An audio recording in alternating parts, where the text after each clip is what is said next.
अस्सलाम वालेकुम वरहमतुल्लाहि वबरकातुहू।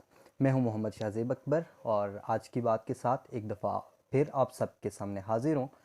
और माज़रत ख़्वाह हूं कि पिछले कुछ 15 से 20 दिनों से हमारा जो एक मोमेंटम बना हुआ था वो टूट चुका था। यानी 15 से 20 दिन हम अपने उस मोमेंटम को जारी नहीं रख सके, क्योंकि ये 15 से 20 दिन मैंने शहर से बाहर बल्कि सूबे से बाहर मैं एक अपने निजी काम से गया हुआ था, और जिसकी वजह से वो उस मोमेंटम को बरकरार नहीं रख सका। सो जो ही मैं वापस पहुंचा हूं और तबीयत कुछ नासाज थी। उसके बाद मैंने जो ही मेरी तबीयत बहाल हुई तो फ़ौरन से मैंने अपने उस मोमेंटम को दोबारा से जारी रखने का सोचा, और आज आप सबके सामने फिर से हाज़िर हूँ।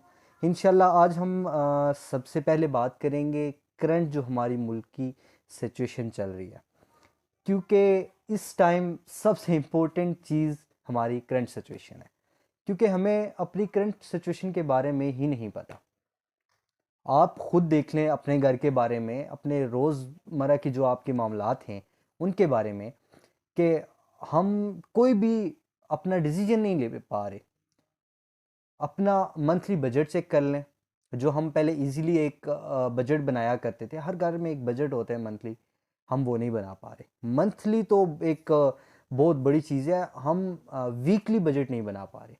अपनी रोज़मर्रा के डिसीजन नहीं ले पा रहे। क्यों? अदम इस्तेहकाम।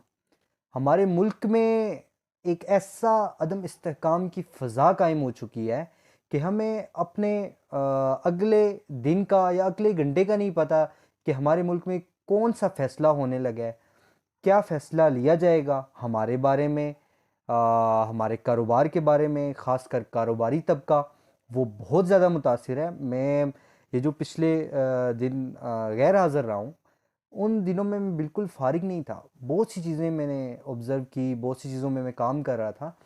इस टाइम कारोबारी तबका बहुत ज़्यादा मुतासिर है। उसकी भी मेन वजह अदम इस्तेहकाम। मतलब हमारा कारोबार पाकिस्तान में कारोबार चलता है डॉलर्स की बेस पे, ठीक है, क्योंकि इंपोर्ट एक्सपोर्ट के साथ डॉलर का बहुत गहरा तल्लक है। और जहाँ तक डॉलर की बात है, इंटर बैंक में डॉलर रिजर्व्स हमारे तकरीबन ख़त्म हो चुके हैं। स्टेट बैंक उसकी नफ़ी कर चुका है, लेकिन हमारी मालूमात के मुताबिक इंटर बैंक में डॉलर्स ख़त्म हो चुके थे। आज आज के दिन में, जब हम ये व्लॉग रिकॉर्ड कर रहे हैं, आज के दिन में कुछ ठंडी हवा का झोंका चला है, क्योंकि जो एक लास्ट गवर्नमेंट का एक मंसूबा था, रोशन डिजिटल अकाउंट, उसमें कुछ डॉलर्स बैरून मुल्क से ट्रांसफ़र हुए हैं। वो कहते हैं ना, डूबते को तिनके का सहारा। सो हमारी वही सिचुएशन है कि हमें कुछ ना कुछ उम्मीद नज़र आई है कि शायद कुछ और दिन। सो अल्लाह बेहतर करे हमारे निज़ाम को, और हम इसको ज़्यादा कंटिन्यूसली लेकर आगे चल सकें। लेकिन हालात बहुत पेचीदा हो चुके हैं, क्योंकि हमसे कोई भी पार्टी, कोई भी हुक्मरान सच बोलने को तैयार नहीं है। हर कोई अपने मुफादात को देख रहा है।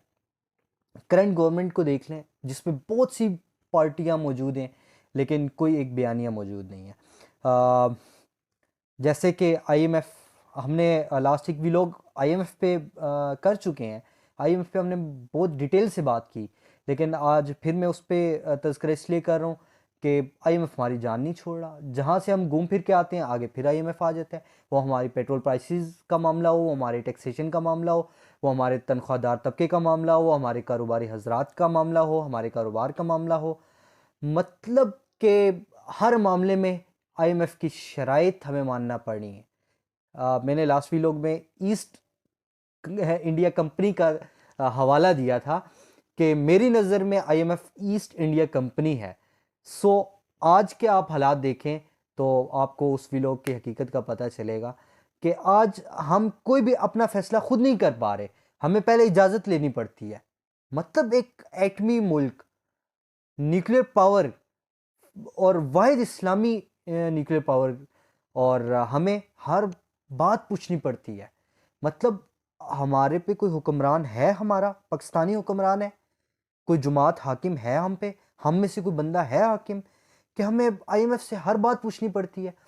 जून बजट पे हमने बहुत बातें की, व्लॉग नहीं किया, खैर हमने अपने हलकों में बहुत बातें की, कि जून बजट नहीं पेश किया जा सकता, बहुत मुश्किलात हैं, उसके बावजूद हुकूमत ने पेश कर दिया। लेकिन अभी हमें पता चल रहा है कि वो एक मफरूज़ा था, उसमें हकीकत नहीं थी।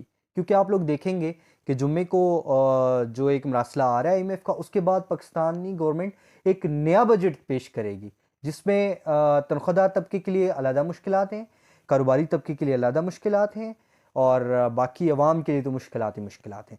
वो हमें आगे अभी पता चलेगा। अभी मैं आपको इतना बता दिया, इतनी पेशन गोई काफ़ी है। और इसके बाद वही बात, कोई भी हमसे सच बोलने के लिए उसके बावजूद तैयार नहीं है।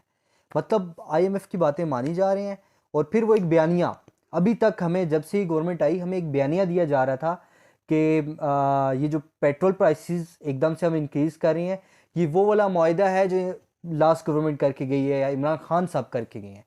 लेकिन हाल ही में आपने देखा कि हमारे जो मिनिस्टर हैं मिफ्ता इस्माइल साहब, उन्होंने एक बयान जारी किया और उन्होंने ये क्लियर कर दिया कि जो पेट्रोल प्राइसेस इंक्रीज़ हो रही हैं उनका IMF से तल्लुक़ नहीं है।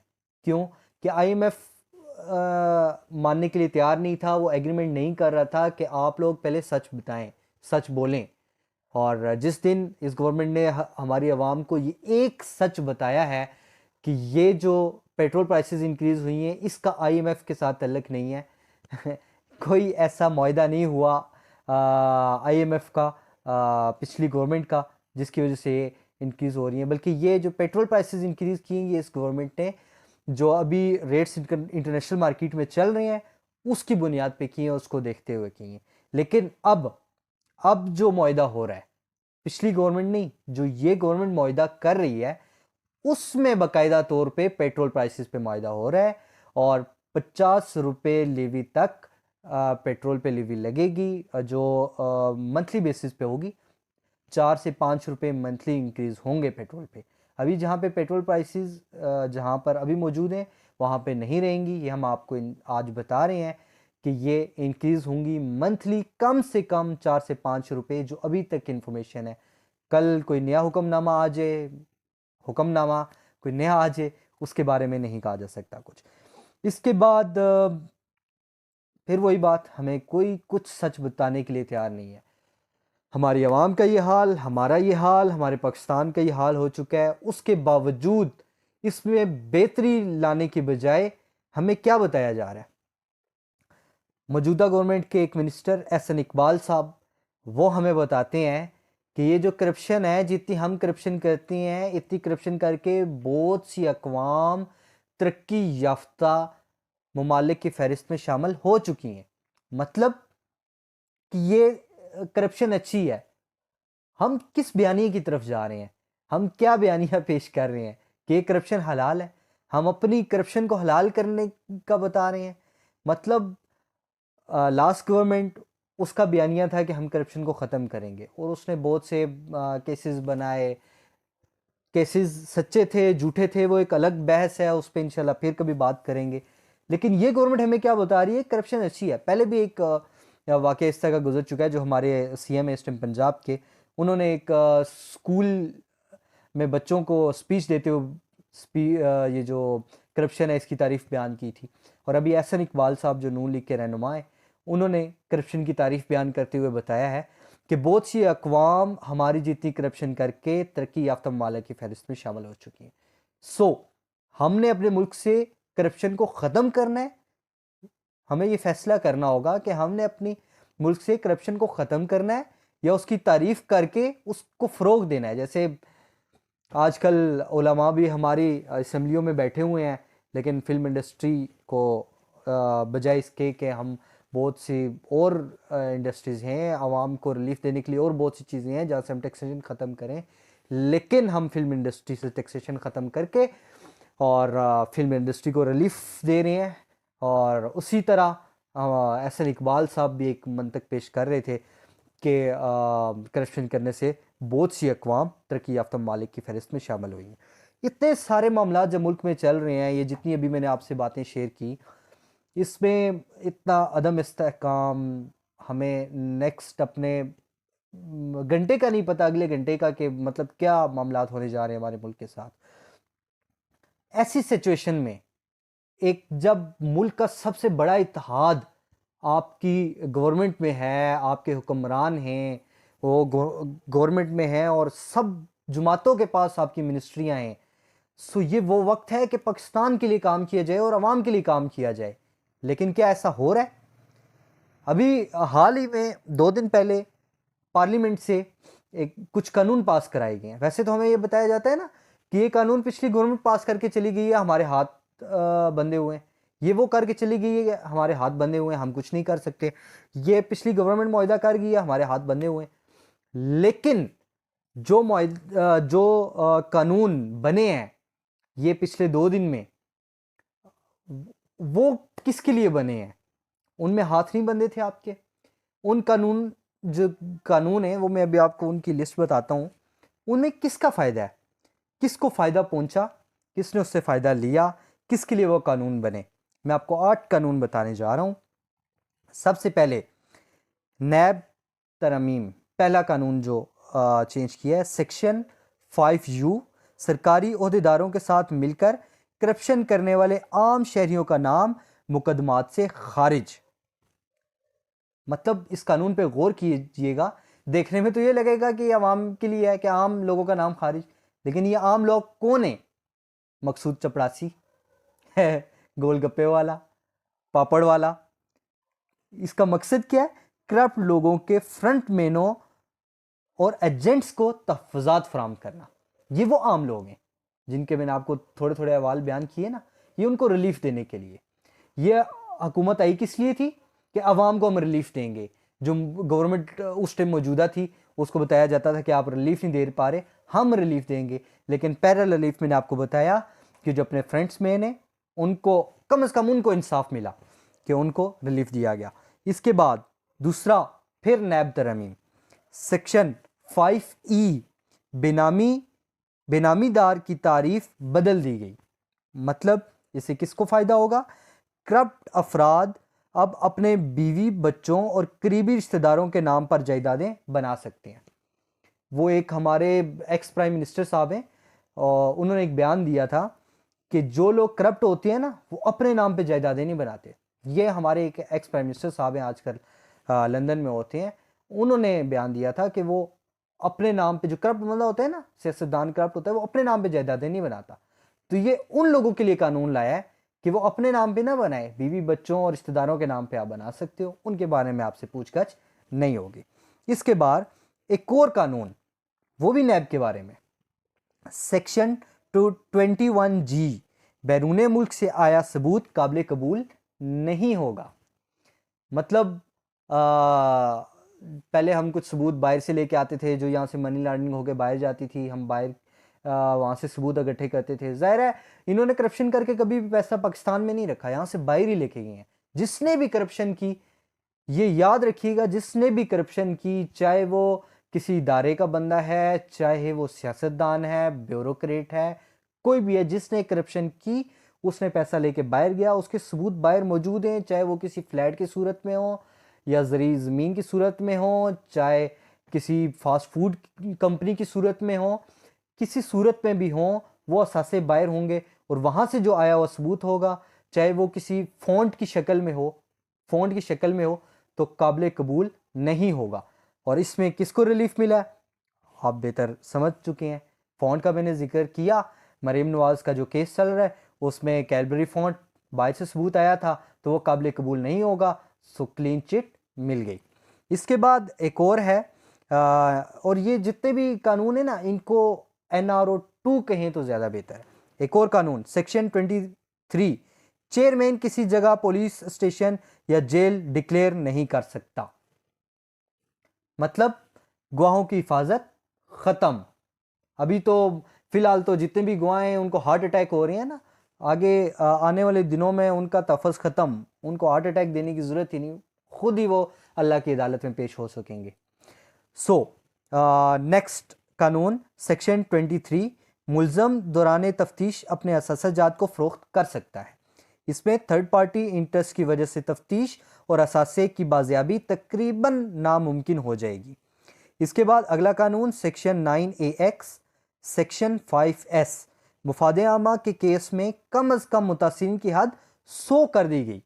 ये खास कानून बना है किसके लिए?